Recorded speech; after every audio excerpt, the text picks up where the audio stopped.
Lucas et Eric investissent tous les deux dans les actions. Lucas utilise eToro pour investir dans des actions sans payer de commission. Eric doit payer une commission à sa banque à chaque fois qu'il achète ou vend une action. Lucas utilise CopyTrader pour reproduire les portefeuilles des meilleurs investisseurs en temps réel. Eric reçoit des conseils d'investissement de la part de son cousin Paul. Disque laser. Alors, comment se fait-il que Eric soit un aussi bon investisseur que Lucas? Il ne l'est pas, parce que Lucas utilise eToro et Eric ne le fait pas. Téléchargez eToro et investissez dans des actions sans payer de commission.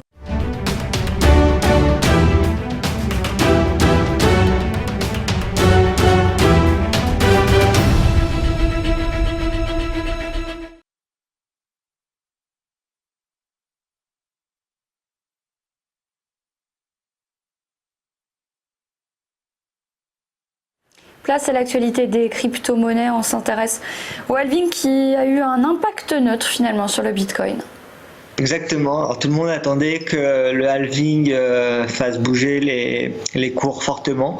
Pour le moment, l'impact est plus ou moins neutre. Donc on avait atteint rapidement la semaine dernière les 10 000 $. On n'a pas réussi à se maintenir justement au-dessus des 10 000 $ et on est redescendu ensuite pour revenir réatteindre les niveaux d'environ 8500 8200 $ sur le Bitcoin et ensuite fortement rebondir parce qu'on est aujourd'hui on a redépassé les 9000 $ ce matin et le Bitcoin se trade au-dessus de 9000 $ ce matin justement à 9460 $, encore en hausse de 1,76%. Donc est-ce que c'est le début d'un nouveau bull run? Ce sera à suivre, à savoir que pour information les deux précédents halvings qu'on a connus avaient tous les deux entraîné, on l'avait vu la semaine dernière ensemble sur TV Finance, mais on avait vu que justement les halvings avaient tendance à entraîner une hausse des cours de Bitcoin parce qu'on avait connu deux mouvements assez haussiers après les précédents halvings. Donc est-ce que ce sera encore le cas cette fois-ci? C'est à suivre.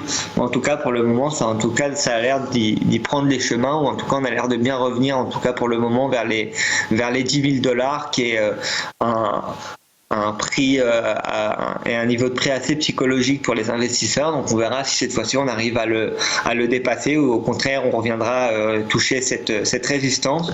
Et autre nouvelle pour le Bitcoin en plus du halving, c'est le fait que JP Morgan, après les propos de son CEO qui avait fait beaucoup parler dans la communauté crypto, qui cette fois-ci a décidé d'accepter et de commencer à accepter les entreprises de crypto-monnaie en tant que clients.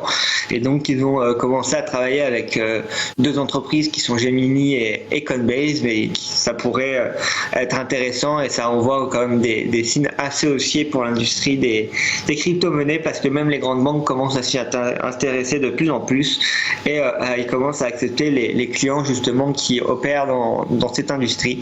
Donc on peut voir ici d'après les recommandations de l'analyse technique, on est sur une situation où l'analyse technique conseille de conserver ses positions en Bitcoin avec des indicateurs techniques qui sont pour 50% à l'achat et pour 50% en conservé, donc d'après les données de Confi.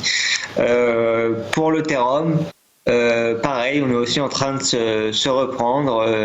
Cette fois-ci, la situation est un peu plus positive en termes de consensus et de résumé d'analyse technique, parce que après le résumé de l'analyse technique nous conseille d'acheter avec 75% à l'achat sur cette valeur, un Ethereum qui revient petit à petit vers les 200 $. On est à 198 $ environ aujourd'hui au moment à laquelle on parle, donc ça va être intéressant aussi de suivre l'évolution de l'Ethereum. Et autre crypto-monnaie qui a fait parler d'elle cette semaine, c'est Ripple. Ripple notamment, qui fait parler de lui, car l'un de ses cofondateurs, donc Jed McCaleb, qui est l'un des cofondateurs de Ripple, a encore vendu une grande partie de c'est Ripple qu'il avait en possession, ce qui fait pas mal débat justement dans la communauté crypto et dans la communauté Ripple, avec un Ripple qui aujourd'hui s'échange qui s'échange aux alentours même de 20 centimes à 20 centimes tout juste ce matin, qui comme le Bitcoin avait connu une baisse une fois qu'on avait atteint à peu près les 22 centimes, on était revenu à des niveaux de moins de 17 centimes 50, et justement là le Ripple qui est en train de se reprendre malgré les propos de plusieurs journaux qui dénonçaient le fait que le cofondateur vendait massivement ses jetons à lui. Et ensuite, dernière nouvelle dans la crypto-monnaie qui est cette fois-ci un peu moins positif, c'est le fait que Telegram a décidé d'annuler son projet de crypto-monnaie et de blockchain. Donc pour rappel, Telegram avait levé 1,7 milliard auprès d'investisseurs pour lancer une blockchain qui s'appelait Tron Open, qui s'appelait Ton, donc Telegram Open Network, et qui avec dessus une crypto-monnaie qui s'appelait Gram. Et malheureusement, après plusieurs discussions avec la SEC, ils ont décidé d'annuler le lancement de ce projet, sans doute pour trop de complications au niveau réglementaire.